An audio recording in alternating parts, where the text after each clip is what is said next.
Hello, it's Gene. You're going to hear some water in the background. It's just my waterfall for my pool. But I need to talk about some of the stuff that's happened. We'll talk about on a personal level about my health.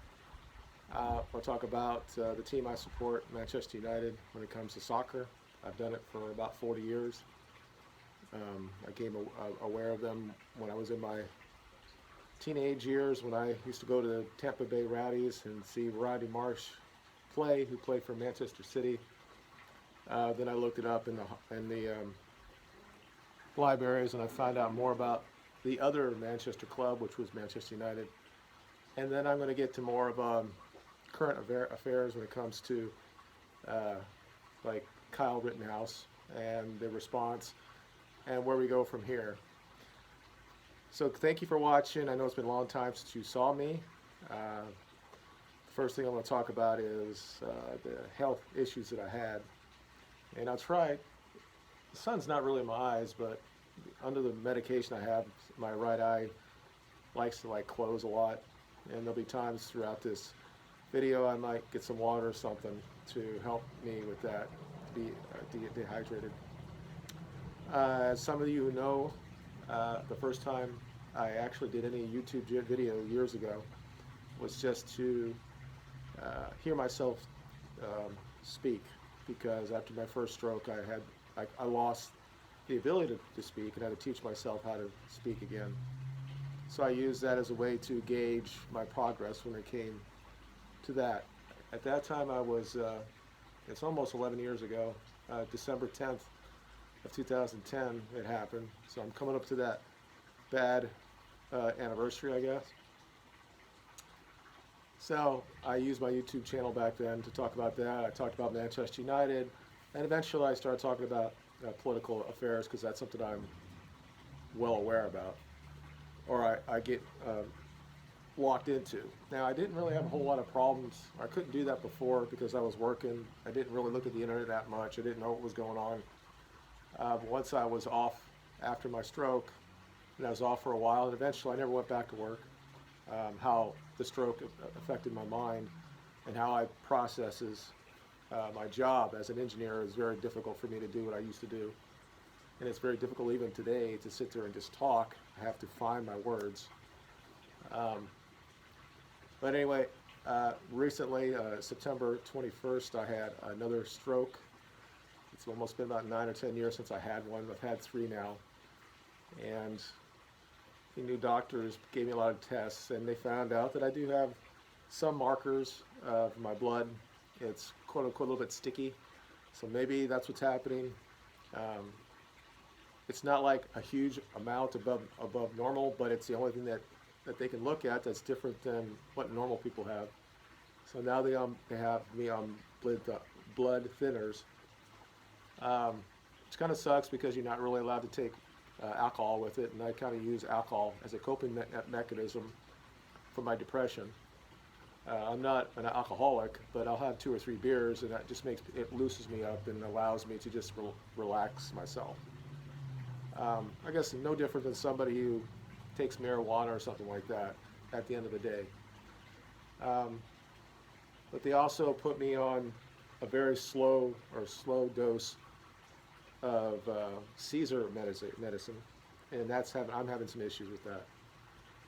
When I first stroke, they put me on some like I don't know, Valium or something, one of those SSRI things that they would give you, and it it it made me not like myself very much. It got to the point where I was getting close that I thought I was going to kill myself. I thought I was a waste of space, and I just basically just went off of that cold turkey, never went back to it. This is a different drug that's not supposed to do the same thing to the brain, but I'm having similar um, results. It's not to the point where I want to kill myself, but I took it about 2 hours ago, and my brain is kind of swimming a little bit. And it's been about a week since I've been on it, and they're going to put me more tests. They're going to do something with my head. I have to have like probes on my head for 3 days. They're going to see if there's anything going on. They're checking out the electrical impulse in my brain. But if they can't tell me that they can't actually point to something saying that medicine is going to stop me from having a stroke, I'm going to take off of it. I'm not going to be on it any longer. I'll give them a month. I'll deal with how I feel about this. Um, Personally, I don't like having to put stuff in my body that's made by the chemical people. And I might talk about that too. I didn't put it down on my list here, but I might bring it up about COVID and all that. But there's so much here. I haven't talked for a long time. I wasn't sure I actually was going to even talk about any of this stuff. My wife's in the schools here. I don't want somebody to get this and all of a sudden think that she's racist because she believes what I might say later on in this video about certain things. My wife is clearly not that. And there's going to be some discussions in this video about our discussion about Kyle Rittenhouse and that whole thing.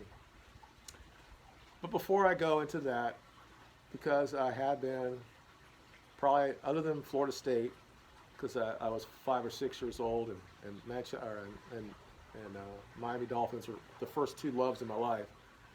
When I become 12 or 13 years old, I fell in love with Manchester United. The lore of it. Those of you who don't understand about soccer in England or know about the history of Manchester United, I would just implore you to look it up and see what they went through. Now they are one of the biggest clubs in the world. They're like the Yankees in England. You know, a lot of people hate them. A lot of people love them. I've been to Old Trafford. I've been there a couple times. They're my team.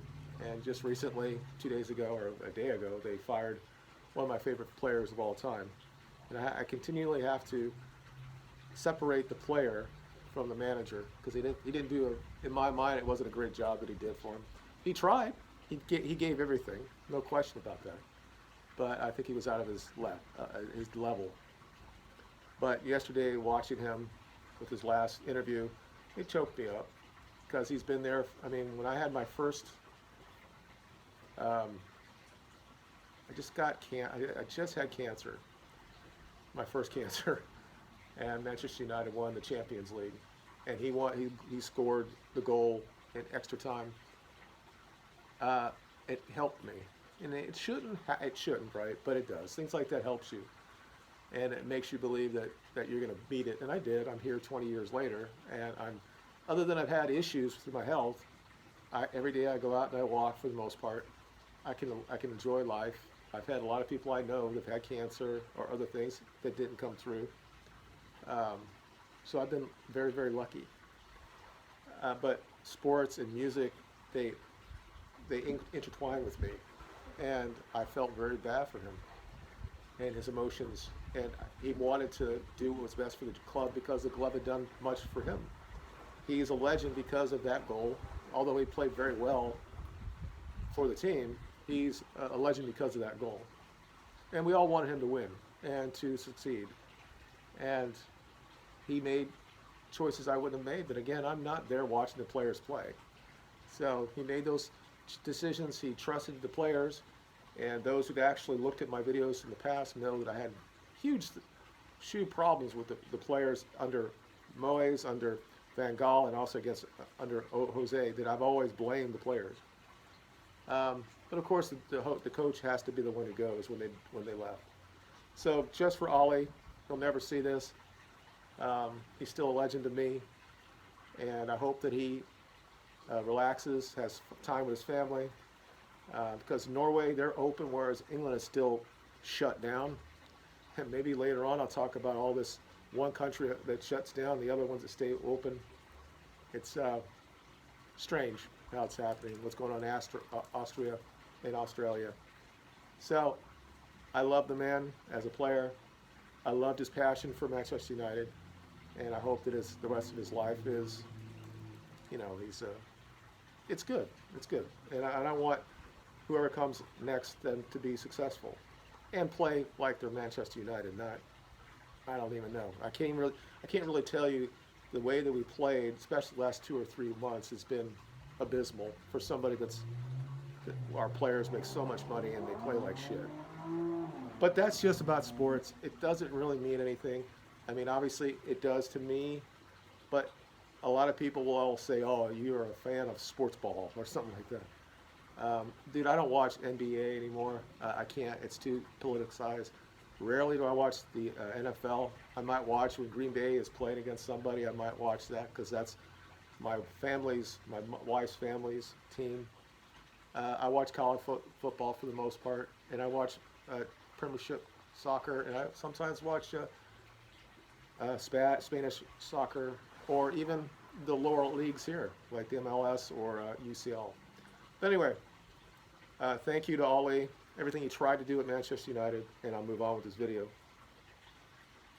Okay, I waited because most people don't wait when they want to react to uh, trials. You know, eventually everybody came out right after the Rittenhouse, and the people on the left were saying, "Oh, here we go again. The trial system is white supremacy in action." And it's interesting to me because the people that tried to kill uh, Kyle Rittenhouse are people that actually had been involved in the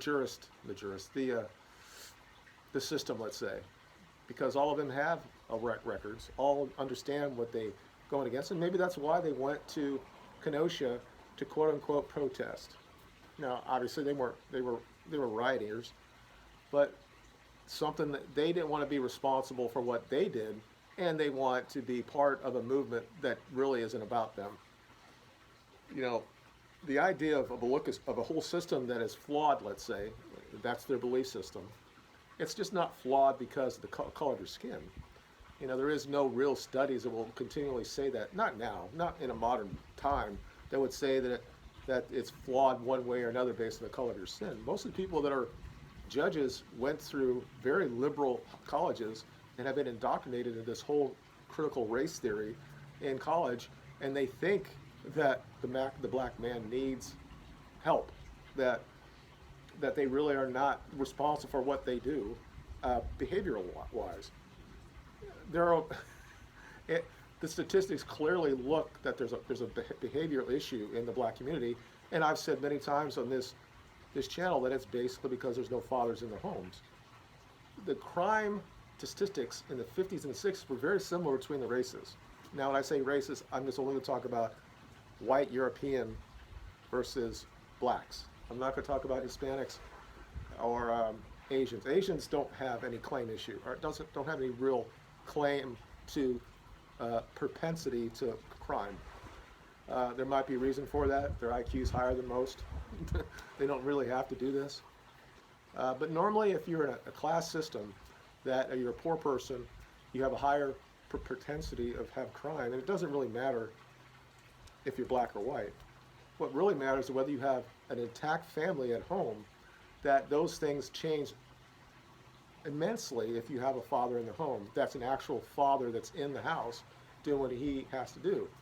Then all of a sudden there's no real differences between the races. You can talk to people on the far right that will say that if you're born a certain way, that you have a propensity to crime.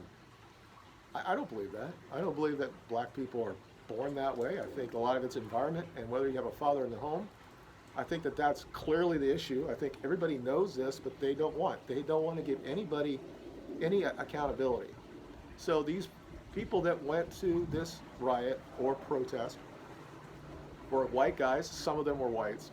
You know, what you believe, whether is it white or not.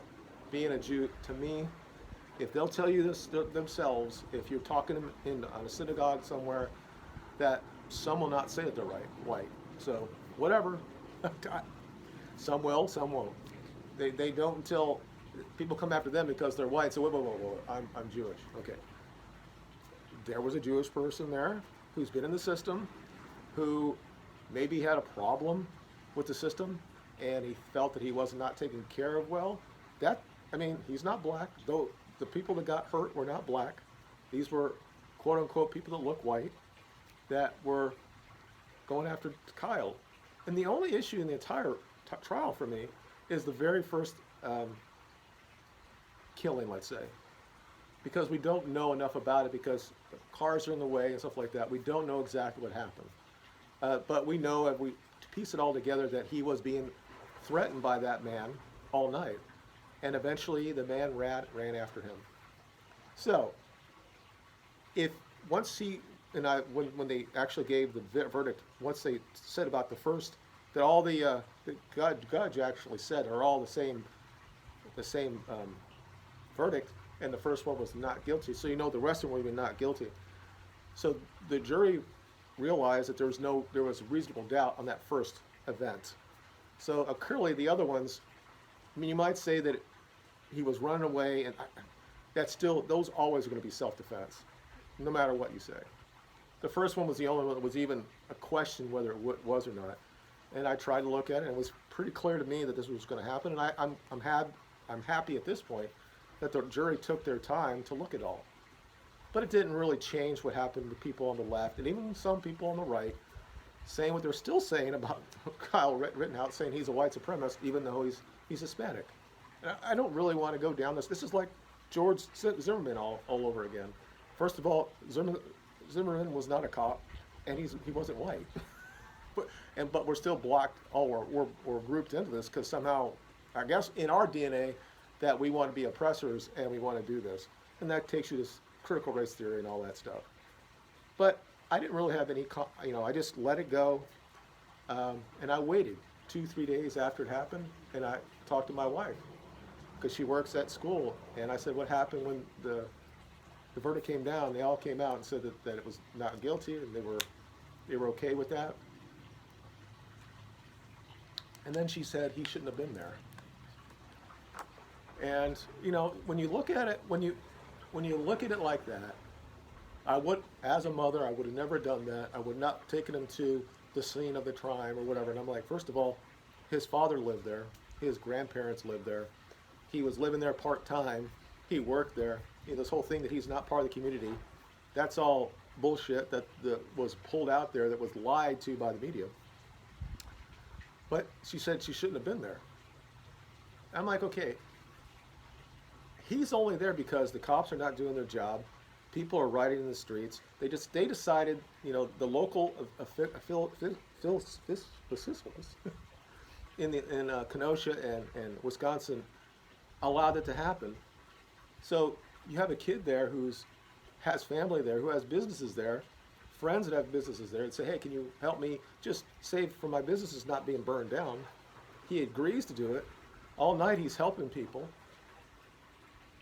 And she says this to me, and I'm trying not to get upset about it. I'm like, but if he isn't going to do it, and no men are going to do it, it has to come down to somebody like him. Or we're going to allow our cities burn, based on a lie that the systematically that the system is against only people of color. I have no issue of looking at and trying to have some more reform in the system, but we all know where that goes. It's not like they're going to look at the statistics and say the real problem is in communities like this is there's no fathers in the home, and that puts them in the system early on. The woman, the single mother, is already in the system under welfare or something like that, and it's a circle jerk that these kids can never get out of. And when these organizations like Black Lives Matter says that they want to destroy the idea of the nuclear family, you have to understand where they're coming from. If you believe that, there is no real compromise between both sides. There just isn't. We know that in the Western civilization that the idea of a nuclear family has made our culture better than anybody else. People go, oh no, it's not. It clearly is, all right? It's failing on itself because we have nothing else to fight about other than quote unquote perceived injustices against each other. There are bad things that happen. There are individual cases that are clearly police brutality or the system going bad, or clearly, and it happens both ways. But the idea that my son is somehow more privileged against somebody else, I would say if you're going to say that, it's basically, I would say that I might agree with you on the basis of class, not when it comes to the color of your sin, because the system has been changed so much that we have allowed uh, organizations to sit there and allow scholarships based on the color of your skin. So anyway, I got heated with her. Not really, but I just want her to understand that what are we supposed to do? Am I supposed to just stay in my house and allow my son to fight the battle in my community? I don't understand where her dad was. I don't know why his father wasn't out there. Maybe he was somewhere else in the town. I don't know. But I wouldn't want my son to go out there and defend my country. Or and it is your country, it is your state, it's your city, it's your village. It all comes to the same thing. You know, and now the aftermath of the trial is the people in Hollywood's the biggest, I don't even know what to call them anymore. People like Mark Ruffalo, the Hulk, the worst Hulk ever. Basically just saying stupid shit. Saying it was a black person, it makes no sense. I would defend it to any black or Asian person that was there trying to save his life against people coming after him. I've been in situations like this. You know, it's like, this is a guy who's 17 years old and he decided to serve his community. I can do nothing but respect that. His use of gun etiquette were better than most people I know in the military. I was in the Air Force. We sucked with guns, okay?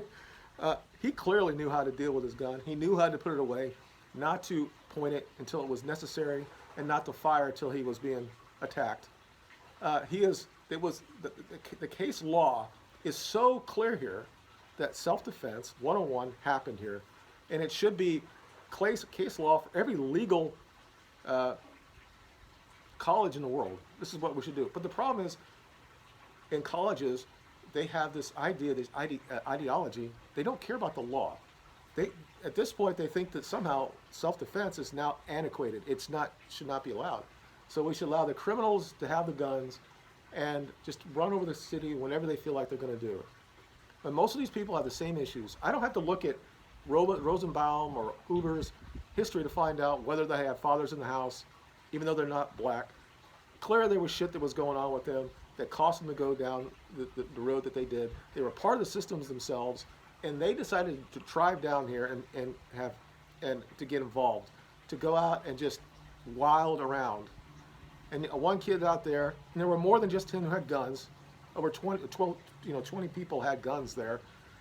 They defended places that were part of their family or business friends and didn't want their city to burn down. So I have nothing more respect. Now, the interesting thing is that he just did an interview, and I knew exactly what he was going to say. Everybody's like, after what happened with Nicholas Sandeman, he got all that money because he sat there and didn't say anything to that Native American. He got all this money for just sitting there not doing anything. And then when he finally opened his mouth, other than the fact that he voted for Trump, he still is a normal 18, 19-year-old white kid that's been told all his life that he's the problem. So any social active stuff, anything that talks about other races, he's going to be in support of. And he said it last night. Kyle said it. I support Black Lives Matter. Now, he didn't say the organization's Black Lives Matter. And I think most people, if you could just talk about, maybe we need to reform stuff, I would do it differently, how they want to do it as the organization. I would promote the nuclear family. I would make sure that men stay in with women. I would definitely stop the whole thing about being a pimp or a hoe and just throwing your butt out there to have sex all the time when you're 3 or 14 years old. And I would definitely be against abortion in the black community. I would look at life and protect it, and I would make men to have accountability for what they're doing, and as well as women. What we've done as a former liberal, and I still am in a lot of ways, is that we basically look at black people as retarded people, that they can't take care of themselves, and we have to continually just help them and give them no accountability whatsoever. You cannot sit there and look 30 years ago when there were more people that were black, well, I'll say 40 years ago, there were more people that were black that were married, more than even in the white community. and now it's 70%. It's 70% or higher that single mothers with babies without fathers in the house. 50 years ago, they said this would be an epidemic um, disaster in the black community, and it's happened, and it is been that. Clearly, they kill each other. They kill her. Whatever. I don't. The statistics are there. Go to the FBI website. Look at all that. Those of you who don't understand that, there is no epidemic of cops killing unarmed black people. It's not true. Their whole, Michael Brown didn't have his hands up. All this stuff it's a propaganda to divide us. And people on the right say, "Oh, we got to get back together." I just don't think we can be compromised on this. You either have to say we're going to defend life, and what that means is the family unit needs to be defended in all communities. So anyway, I want to get off of that because I'm up here for 26 minutes already.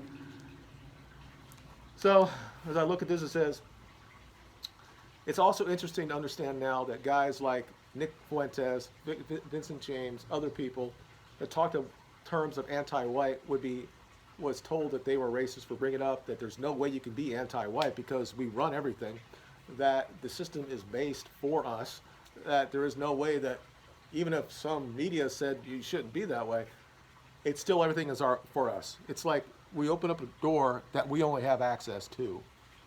Well, there are people like Steven Crowder, guys that are mainstream Republicans, Wilkow, these guys are boilerplate Republicans who are now saying that term. I thought maybe 10 years from now that this might happen, that the mainstream of the Republican Party might actually say the word anti-white and say now everything's now this way, that the media is clearly anti-white. But they're saying it, and it's nice to see it, but what does that really mean? Because you thought after the verdict came down, you could see how CNN kind of changed how they were talking about Rittenhouse after, but now it's come back again. So it's like, seems like Kyle has a huge list of blue checks marks, the media that he can actually go and sue because they're still call him a white supremacist, or he's a product of a system of white supremacy, even though he's Hispanic. And how they treated his mom because she looks older than her chronological age. I mean, wouldn't you be kind of like upset because your son, your oldest son, might be going to jail for the rest of his life because for defending? I mean, she's probably pissed off at her husband for having him to be up there and help, but whatever.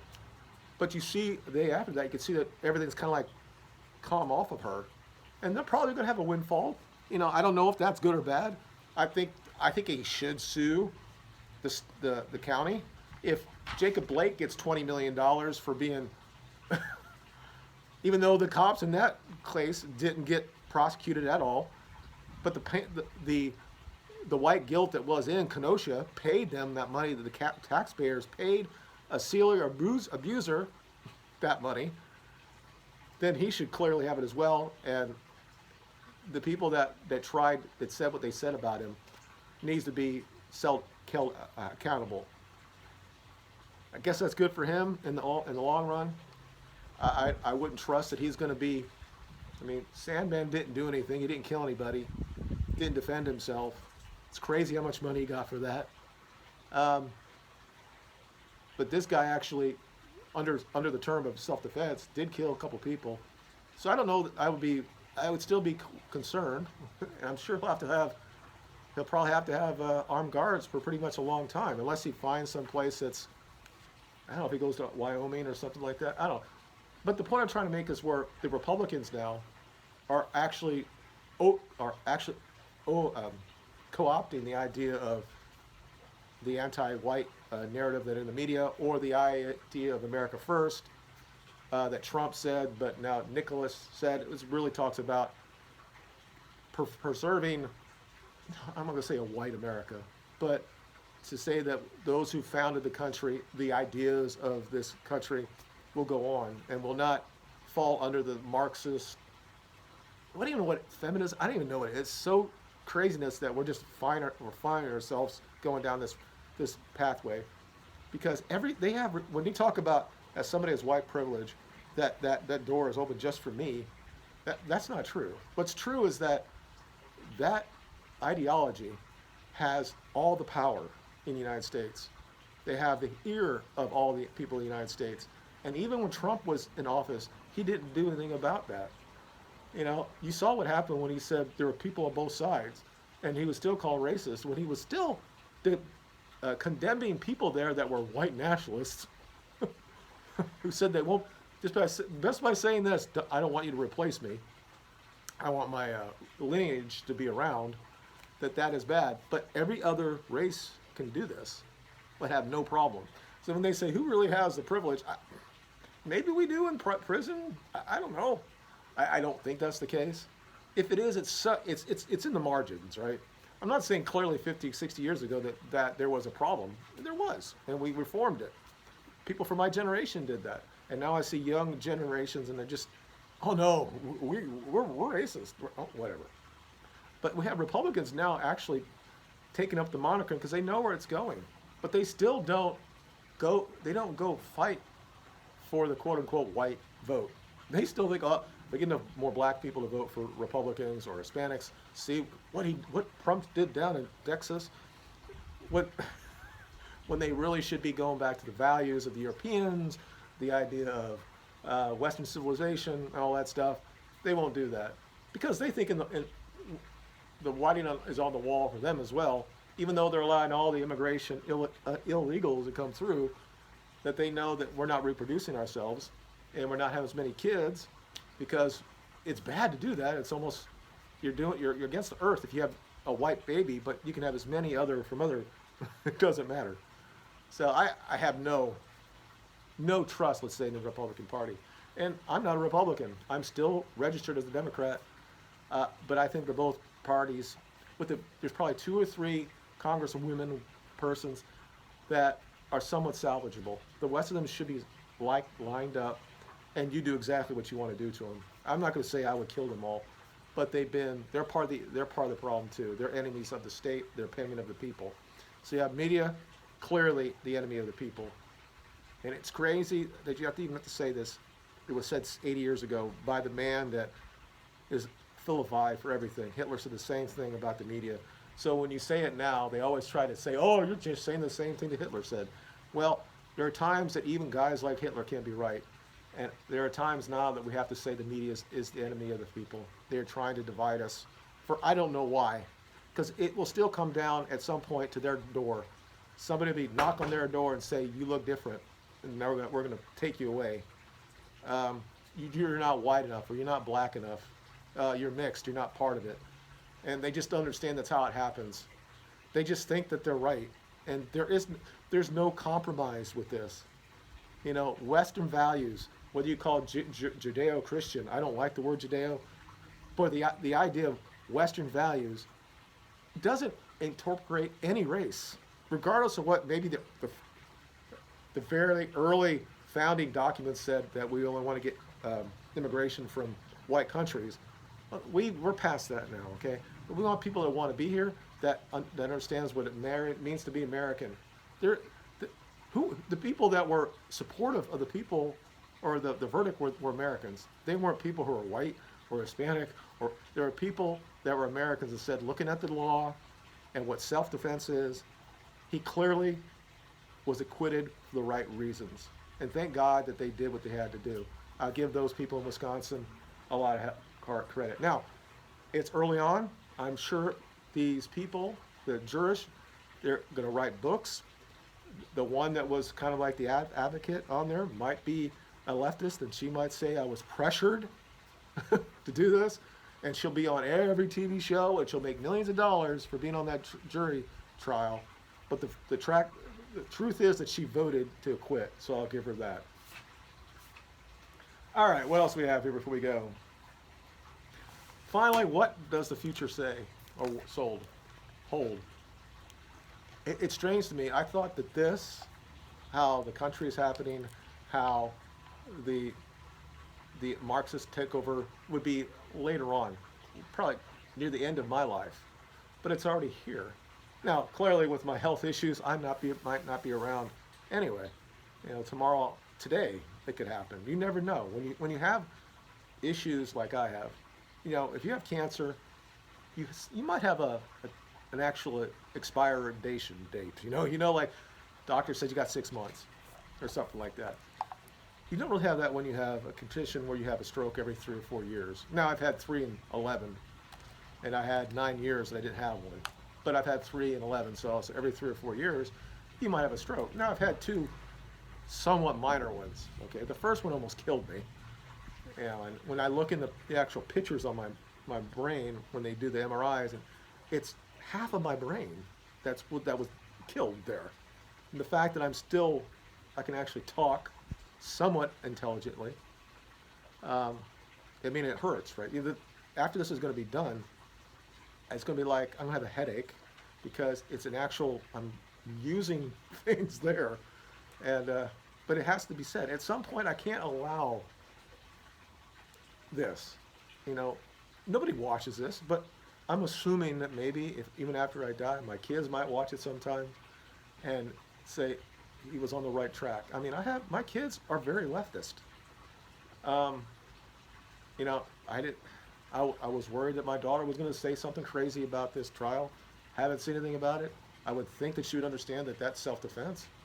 I would hope that if she was in a protest or a riot, that she know that there could be bad people there, that she would be defended. She would have a gun or something. Now I don't have a gun. I'm not a pro this or that. For a long time, I was never against the Second Amendment, but I just thought, why do we have to have it? It's like I thought the same thing about the wall on the southern borders. I'm like, we're the United States of America. We don't need to do this. We just enforce our laws. We tell them you can't come here. We're not going to close up our country. We're not going to be isolationists. But things happen when you get older, and you see things happening, and you realize it's over 2 million people have come across the border already, and they want to give amnesty to billions and millions more, and they're not paying for anything. I mean, from a financial part, it's huge, it's stupid, it's not fiscal, and the other part is they commit crime, and at some point, they're gonna commit crime against somebody you already know. None of them might be great people. They might be. But if we're not a real country, then what are we? But anyway, what is the future? To me, it's going down. It's been accelerated. And then the people on that part of it, the far left or far right, been talking about they want the acceleration that already happened. They want, quote unquote, the race war or whatever to happen. I don't know if we're going to be in the streets fighting each other like this. I don't believe that. I think that you hope that people will wake up. But the point is, there's nobody that's on the right or left that has that type of value system that people that are probably in the middle, that probably the majority of this country really wants. That they want some sort of framework that says this is what's most important. Have an intact family. Have rights for everybody, but don't use your rights against somebody else because somebody didn't call you him or her, because we can't really tell who you are. And at the same time, let's be honest here. You shouldn't be going into certain people's bathrooms if you're not really a guy or, just common sense. And this is what I did just 20 years ago. I said, if I ever run for office, it's going to be under the common sense approach. It won't be left or right. It's like, let's be honest. We understand what the science says about abortion, that it's a life that you're terminating. It is. We would never do that to a dog that's having a baby. We can go in and kill the baby because the dog couldn't have it. We would shout to the blue heavens saying, "Oh, this is against cruelty to animals," but we do it to our own women. So we know that it's a potential human.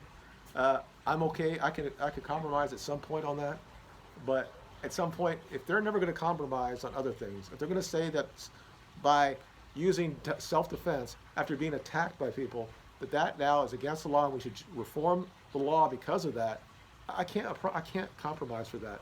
And these are the same people that talk about pro-abortion should be any time that a woman wants to kill the baby that's being burned inside her. These are things I can't compromise on. But there are 4 or 5 of these type of things, and they're getting bigger all the time, that you have to be with or not. And you know, you could people talk about it from good and evil. To me, it is good against evil. I don't want guys like Kyle Rittenhouse to go to a riot to defend buildings that are being burned down by protesters. I want you people to protest peaceful. If you think what happened to Jacob Blake was bad, fine. To just walk in the streets with your signs and just move on from there, and elect other officials to change the law. Clearly, what he did, the videos on that, the guy had a knife. Probably shouldn't have been caught or shot 17 times or whatever, 6 months, but he's still alive. And what's the other thing is, when I talk about the media being the enemy of the people, the Guardian said that Kyle Rittenhouse killed 2 black people, and then they said Jacob Blake was dead too, and Jacob Blake is not dead. He can't walk, but the man's got $20 million in the bank because he did something he should have never have done. It's just weird. I mean, when you just, if you could get past everything pushing all this shit on you, and you just take a step back and actually research it. Now, we can't do that. We're not allowed to research our health either, because if we can't do, it's not peer reviews. I mean, I see this on TikTok all the time. You're not really reviewing anything. We should just allow the state government, the federal government, the pharmaceuticals, just to give us shit. I don't want to go down here because I know this is going to be 60 weeks long about COVID and the vaccines. I'm just going to tell you this: because of my blood issues, I'm not taking the vaccine. I'm not. My wife has, but I'm not going to do it. There's no doubt that if I did it, I'll just put it this way: I wouldn't be shocked if I took it that it would give me another stroke. So there's no way I'm going to take it, because I know that it does stuff with your blood. So it ain't happening. So that's all I'll say about that. Anyway, I think that we're going to have a position. You know, they talk about the fourth turning and all this stuff. You can look it up. I don't know if I believe all that. Maybe, because they're saying that the millennials are going to save everything. I don't think how they can, because they believe exactly like Kyle believes, that most people his age believe, those a little bit older than him believe this, that he thinks somehow that the system is skewed against people of color. It's one of those things I'll say, that it's a possibility there's some sort of obstacles for a young black man, because of how it works. Obviously, if they're an athlete, not so much. They're lodified or whatever. It's a totally different thing. They can do whatever they want to say. Like LeBron could do whatever he wants to say. Can just out a cop and have this guy almost get killed because of the stupid shit he says online, and nothing happens to him. And you can say anything you want to say online or any of these shows if you're black, and you don't lose your shows. If you're somebody else and you say something even remotely in the same ballpark, like they would say, if you said something like this, basically 2.5% of the population kills. Of all murders, they do a 50%, which is true. Because they'll say 13 out of 50. Well, it's really half of that, which are males, and then it's about half of that are those males between 16 to 40 that do all the violent murders and the sexual assaults and assaults. It's from that age group. But if you say something like that, you probably will lose your job, and you might lose all your sponsors, unless you're somebody like Tucker or something that has so much that they can't get rid of you. But anyway, I think it's going to get a lot worse before it gets better, and there's nobody there that's going to stand up with the idea of Western values and get us all back together. Because I still think at the end of the day, it has to be the whites and the blacks together to get our act back together, to get our family, the communities, and all that back together, and then we'll be fine after that. Regardless, is that black people are never going to be the majority in this country. They're 13% of the population now. Hispanics are going to be the majority of this country because they produce and we don't. Eventually, they're going to be, and for a long time, white people and Jews will have most of the actual power in this country. I don't want to go there.